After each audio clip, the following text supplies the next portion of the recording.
خبروں کے سلسلے کو آگے بڑھاتے ہیں، خبر شامل کریں گے جہلم ویلی آزاد کشمیر سے بیورو چیف عبدالماجد کی۔ پی ٹی آئی جہلم ویلی کا استحکام پاکستان اور یکجہتی عمران خان کے سلسلے میں زبردست ریلی اور احتجاجی مظاہرہ۔ رپورٹ کر رہے ہیں عبدالماجد جہلم ویلی سے۔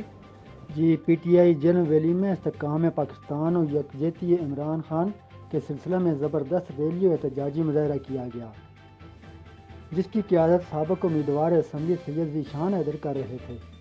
سینکڑوں گاڑیوں اور موٹر سائیکل پر مشتمل یہ rally line of control Chakothi سے شروع ہو کر اٹیاں بالا پہنچ کر بڑے عوامی اجتماع اور دھرنے کی شکل اختیار کر گئی۔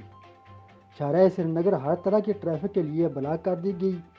شرکاء نے سڑک پر ہی روزہ افطار کیا۔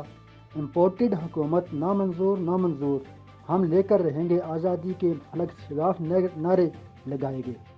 ریلی میں بزرگ، خواتین، بچے سب نے کثیر تعداد میں شرکت کی۔ ریلی کا چکوٹھی، بانڈی سیداں، چناری، ساون اور کچھا کے مقام پر شاندار استقبال کیا گیا۔ شرکاء نے عمران خان اور پاک فوج کے حق میں نعرے لگائے، جبکہ امپورٹڈ حکومت اور بیرونی سازش کے خلاف پلے کارڈ بھی اٹھا رکھے تھے۔ شرکاء نے قیوم نیازی کی اقربا پروری اور جہلم ویلی میں حلقہ 6 کو نظر انداز کرنے کے خلاف بھرپور نعرے لگائے اور تنویر الیاس کو وزیر اعظم نامزد کرنے کے فیصلے کی بھرپور تائید و حمایت کی۔ Abdul Majid, ENN news, Jhelum valley